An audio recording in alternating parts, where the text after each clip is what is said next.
My fiancée takes her daughters to dinner and mini golf and leaves my daughter alone, when she promised to care for her. But there was still more that my daughter had to tell me. To give you a bit of context, I am a 39-year-old father, a single dad to Dorothy, who is 10 years old. Dorothy's mother left when she was just 3 years old and never cared about her daughter again. This means she didn't make calls, send cards, nothing. My ex-mother-in-law, Carol, has been a great help in raising Dorothy. She lives about 15 minutes away and has always been available when I needed childcare for my daughter.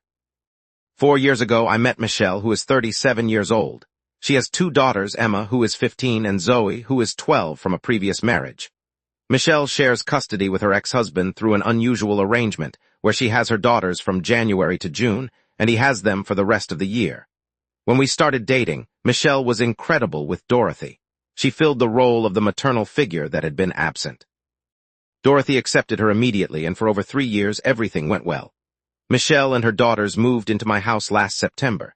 It's a 3-bedroom house, not very big, but comfortable. Dorothy has had her own room since she was little. I've tried to keep things stable for her, especially since her mother left. She has always been a homebody, spending time either with me or with Carol. Until recently, she had never been alone for more than an hour, and that was rare. Usually, she only went out for quick errands during the day. The problem began in November, about 2 months after Michelle and her daughters moved in after we got engaged. Michelle approached me about the room arrangements. She wanted her older daughter, Emma, to have her own room, which would mean Dorothy would have to share the room with Zoe. Michelle argued that since Emma was older and only lived with us half the year, she deserved her own space. I disagreed. Dorothy had always had her own room in this house. This was her safe space, her territory.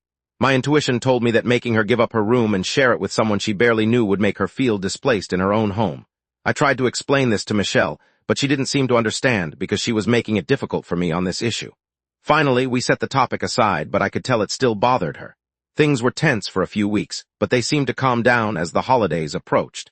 Last weekend changed everything. I was called into work unexpectedly for a 12-hour shift on Saturday. This happens occasionally.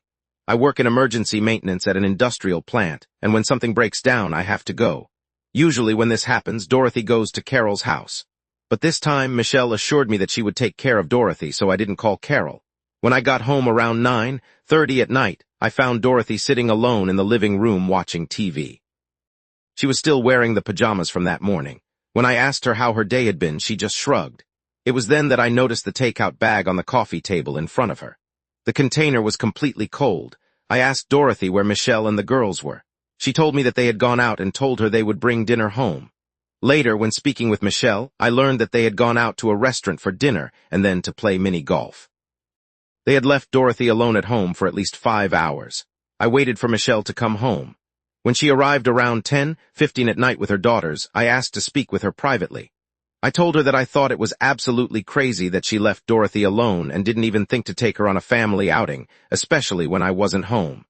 Michelle immediately became defensive. She focused on the cold food, saying that Dorothy could have heated it up herself and that she didn't expect her to eat it cold. When I kept pressing about why she had left Dorothy, Michelle turned it around and asked me why it was okay for me to go places alone with Dorothy.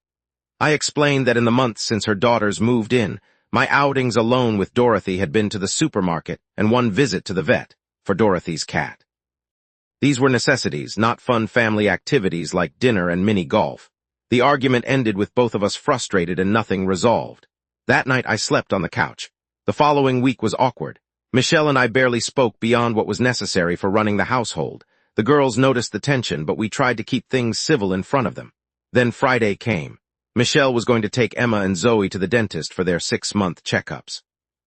As they were leaving, Michelle made a comment about whether I expected that not to offend Dorothy as well. She said it in the most sarcastic way possible. I told her what it was, inappropriate childish behavior. She responded by saying that I was being ridiculous about the whole situation. We both also said things we shouldn't have said. Later that night, after the girls had gone to bed, Michelle brought up the topic again. She told me that I was being completely unreasonable for arguing about her taking her daughters out. She explained that, since she could only see her daughters for 6 months a year, she wanted special alone time with them. She accused me of not understanding the difficulties of shared custody. I understood that. What I didn't understand is why she agreed to care for my daughter and then left her alone. Then Michelle said something that really bothered me. She claimed that her daughters might feel alienated from their own mother if they couldn't enjoy alone time with her. She added that, due to the age difference between Dorothy and Emma, there would be many occasions when Dorothy would naturally be excluded from activities. I told her that I understood the desire to spend alone time with her daughters, but she shouldn't have agreed to care for her if she wasn't going to do it, and if she did, she should have at least taken her along. I also made it clear that, if she expected our relationship to work, she needed to treat Dorothy like one of her own daughters. Michelle completely dismissed my concerns. She said that I didn't understand her point because I had never dealt with shared custody. What bothers me most about the whole situation is not that Michelle wanted alone time with her daughters. Before we lived together, she took them to amusement parks, water parks, and other activities. Sometimes Dorothy and I joined them, sometimes not. That was fine before. They were two separate households. And when her daughters were with their father, Michelle, Dorothy, and I did things together, with occasional date nights when Dorothy stayed with Carol. But now, we are supposed to be one family under one roof. What really bothered me was that Michelle chose a weekend when I was working to exclude Dorothy. There will be many weekends between now and June when I will be home and can take Dorothy out, or stay with her while Michelle does something with her daughters. The timing seems deliberate. And why didn't anyone tell Dorothy about the mini-golf? She only knew that they would bring food home. I feel that Michelle was trying to hide the full extent of the outing from Dorothy, which makes me question her intentions. The more I think about it, the more I worry about Michelle's treatment of Dorothy. If she is capable of this kind of behavior when I'm not around, what else could happen? I can't have someone in my house who treats my daughter as an afterthought. Update 1. It has been 3 weeks since my last post, but things kept happening from the next day. To clarify a few things, my daughter has been left alone at home a few times. We live in a safe neighborhood. But always during the day and for a few minutes while I go for milk or something we need, never for several hours and less at night. And if that doesn't seem like a big deal to you, because you leave your children alone for longer, there is also the fact that Michelle excluded her when she promised to care for her. But let's go back to what happened the next day. Michelle and I tried to have a calm conversation about the issues between us. I explained again why I was upset about leaving Dorothy alone at home and excluding her from the family outing. I thought we were making progress when Michelle acknowledged that she could have handled the situation differently, but she quickly added that she still felt justified in wanting special time alone with her daughters. I suggested again that we could coordinate separate activities on the same day so that everyone could have special time without anyone feeling excluded. Michelle seemed reluctant, but agreed to try. The following weekend, I planned to take Dorothy to the Science Museum. She wanted to see the new dinosaur exhibit. I told Michelle about our plans 3 days before, suggesting that she might want to join along with Emma and Zoe that day. She said she would think about it. The morning of our museum trip, I went to wake Dorothy and found her already awake, crying on her pillow. When I asked what was wrong, she showed me some text messages from her friend, who lives across the street. The friend had seen Michelle and her daughters at the mall the previous afternoon. They had gone shopping and to the movies. Michelle hadn't mentioned this outing to me or Dorothy. When I confronted her, Michelle didn't even try to deny it. Instead, she said, "I didn't realize I needed permission to take my daughters shopping." Again, I told her no, but since I had tried to include everyone in a family outing, she could have at least told me about it. That weekend, after our museum outing, I took Dorothy to Carol's house for longer than usual. I needed time to think, and Dorothy clearly needed a break from the tension at home. Carol noticed that something was wrong and asked me what was happening. After explaining the situation, she offered to let Dorothy stay with her more often if we needed it. By the second week, Michelle stopped pretending to try to fix things. She started making more outings only with her daughters, often without giving me advance notice. When I asked where they were going, she gave vague answers like out or just to buy something. The breaking point came last Wednesday. I came home from work and found the house empty, except for Dorothy, who was doing homework at the kitchen table. Again, Michelle had offered to look after her after school, and I offered because I didn't ask her to, hoping that would be her way of fixing things. At least this time it wasn't at night. She told me that Michelle had left around 2:30 in the afternoon, saying they would be back for dinner. It was almost 6:00 in the evening. I sent Michelle a message asking where they were. She replied that they were at Emma's volleyball game, which apparently had been scheduled for weeks. It was the first time I had heard about it. I asked why she hadn't taken Dorothy, and Michelle responded that she wouldn't have had fun anyway. When they finally arrived around 7:30 in the evening, I noticed they had stopped for ice cream afterward. Emma was still finishing her cone. Of course, there was no ice cream for Dorothy. That night, after the girls had gone to bed, I told Michelle that we needed to talk about our relationship. I explained that her behavior was creating a hostile environment for Dorothy, who was feeling increasingly unwelcome in her own home. I told her that I couldn't continue in a relationship where my daughter was treated as less important than her daughters. Michelle immediately became defensive. She accused me of trying to control her relationship with her daughters and said that I didn't understand the pressure she felt during the months they were together. She claimed she was trying to make up for lost time. I pointed out that she seemed perfectly capable of including Dorothy in activities before we lived together and asked what had changed. She hesitated in her response and finally said that living together was different and more complicated. When I pressed her on why living together should mean treating Dorothy worse rather than better, she finally admitted something that left me speechless. She said that she resented that Dorothy could stay in her own room while her daughters had to share. She felt that I was prioritizing Dorothy over her daughters, so why shouldn't she prioritize her daughters over Dorothy? Michelle was essentially admitting that she was deliberately excluding a 10-year-old girl, all because of a disagreement with me about the rooms. It was petty and cruel, and it completely changed how I saw her. I told Michelle that I needed some space to think. The next morning, I called my boss and asked for 2 days off. I packed bags for Dorothy and myself, and we went to stay at a nearby hotel. I sent Michelle a message saying that we needed some time apart, and that she should use that time to think about whether she really wanted this relationship to work. During our stay at the hotel, Dorothy and I had some good conversations. Without directly criticizing Michelle, I asked her how she felt about our living situation. Dorothy admitted that lately she felt like she always had to tread carefully around Michelle and her daughters. She said she missed how things used to be when Michelle would bring her little gifts and help her with homework. Yesterday, we returned home. Michelle was surprisingly calm. She said she had been thinking about everything and realized that we couldn't continue living together under the current circumstances. She suggested moving out temporarily so that we could all have some space. She mentioned that she would look for a small apartment for herself and her daughters until June, when they would return to their father. Although part of me wanted to work things out, I felt a great sense of relief at her suggestion. I told her that I thought that would be for the best. She started looking for apartments online immediately and has some viewings scheduled for tomorrow. So that's what's happening now. Michelle will be moving out soon. I'm not sure what this means for our long-term relationship, but right now, the only thing I'm concerned about is Dorothy. She is my priority. The engagement is effectively on pause, although neither of us has officially ended it. I will update when Michelle finds a place and moves out. Thank you again for all your support and advice. Update 2. As promised, here is the update, even though a month has passed. Michelle moved out 3 weeks ago, finding a 2-bedroom apartment about 20 minutes away. Emma and Zoe share a room there, which is ironic. The move itself was tense but civilized. I took Dorothy to Carol's house for the day to avoid any potential drama. Michelle had arranged for some friends to help her move the essentials, and I helped with some of the heavier furniture. By evening, they were settled enough for their first night in the new place. Since then, our communication has been minimal. Mostly text messages about practical matters like mail that arrives for her or coordinating times for her to pick up more belongings. Michelle suggested that, once things calmed down, we could try dating again, living separately but maintaining our relationship. I told her I needed more time to think about it. 2 weeks after the move, Michelle asked if Dorothy could go to dinner with them on Friday night. I had my doubts, but I didn't want to impose my wishes and preferred to ask Dorothy if she wanted to go. When I asked Dorothy about it, I wasn't surprised when she said she didn't want to go. She said it felt weird now. I told Michelle that Dorothy wasn't ready for that.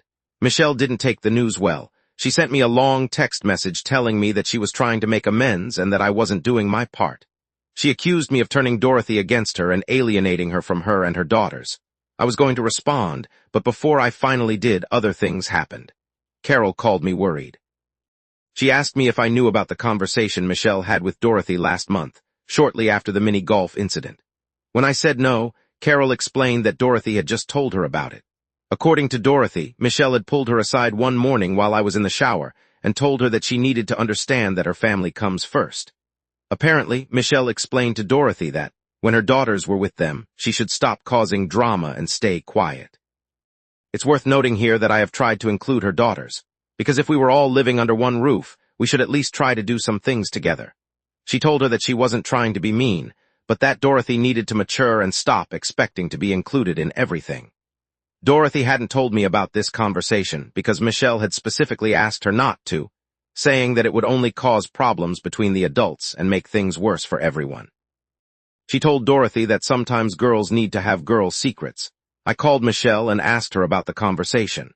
At first, she denied that it had happened, but when I insisted, her story changed. She admitted having a little chat with Dorothy but claimed that I was exaggerating.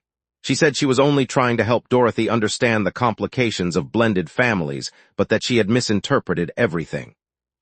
I ended the call by telling her that I needed to rethink everything about our relationship. The next day, I went to her apartment when the girls were at school. I took off my engagement ring in front of her and told her that I couldn't marry someone who treated my daughter that way. Michelle cried and apologized, saying that she had felt overwhelmed by the changes and hadn't handled things well. She asked for another chance. I explained that my daughter is a priority for me and I can't be with a person who doesn't show her the minimum respect. That I had tried to accept her daughters, but she wasn't doing the same with mine. I told her that I wished her the best, but our relationship was over. As I was leaving, Michelle's behavior changed drastically. She said that I would regret this decision, that I was throwing away something good for nothing. She claimed that no other woman would put up with a man who always puts his daughter first. I told her that I don't always put her first, but I wasn't going to set her aside for a woman, that before being her boyfriend and fiancé, I was a father, and I wasn't going to neglect that responsibility. I also didn't expect her to be a mother to Dorothy, but I wasn't going to tolerate her treating her like an unwanted part of the household. Then I said goodbye and left. When I got home, I found that Zoe had sent a message to Dorothy asking if she hated them now. This broke my heart. The children were caught in the middle of the adults' problems. I helped Dorothy draft a response saying that she didn't hate anyone but needed some time. I also suggested that maybe they could still be friends at school. They attend different schools but participate in some of the same district-level activities.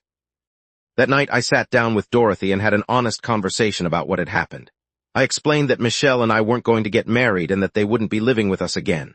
Dorothy seemed relieved but also sad. She asked if she would still see Emma and Zoe from time to time.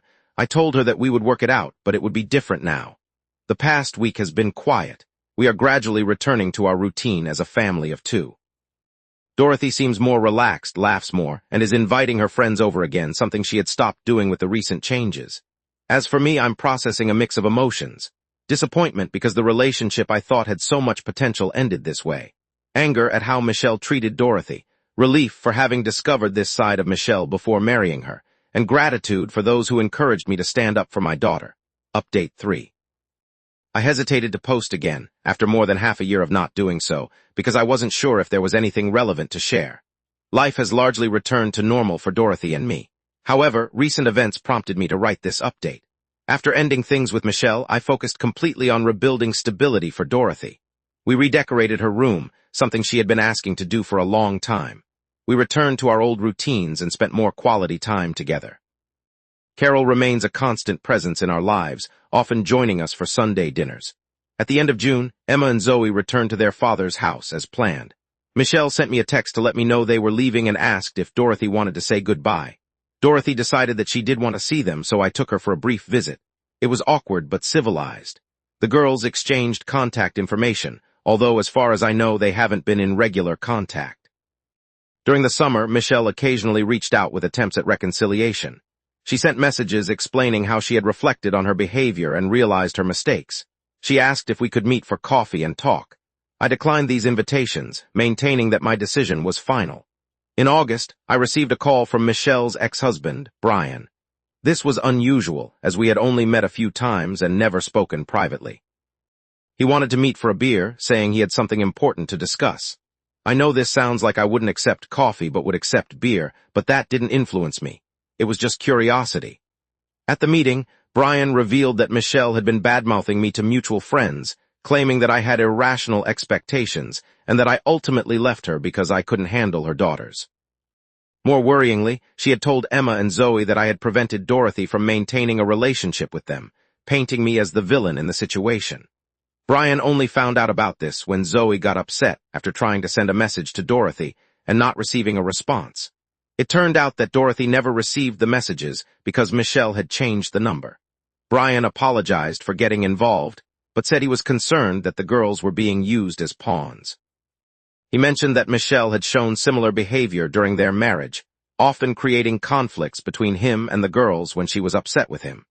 He wasn't saying this to speak ill of her, but to warn me to be vigilant about Dorothy's well-being. I appreciated his honesty and assured him that I had no intention of preventing the girls from being friends if that's what they wanted.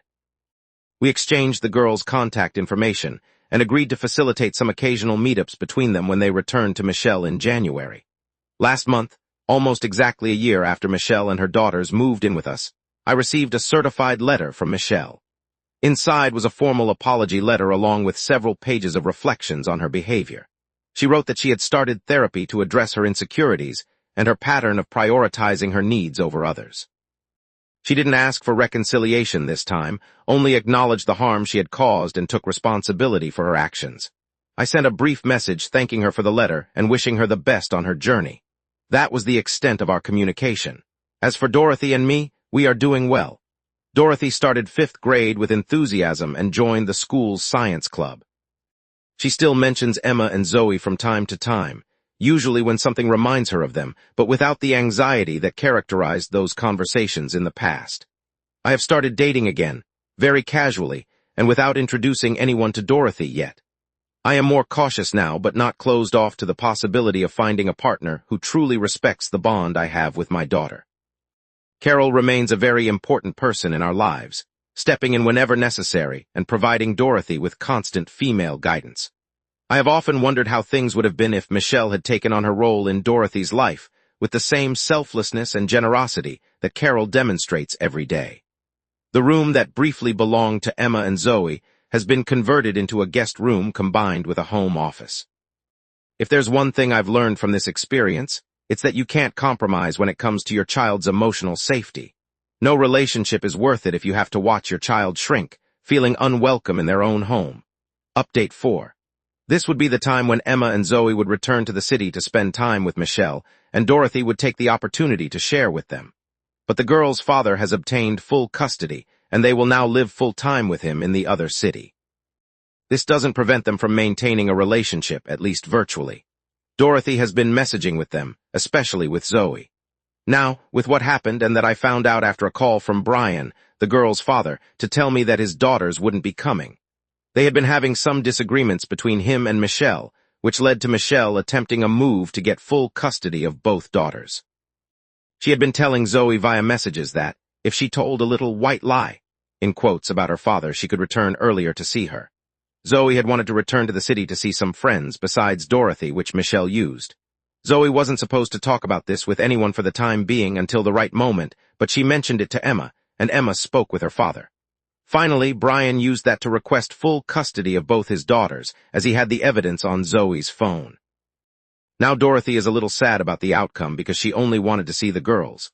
But we are now planning a trip to their city, as it's an interesting tourist destination, and it will serve for my daughter to meet up with them. With Michelle, we haven't had any more contact since what I mentioned earlier, and seeing the things that happened, I'm glad we haven't.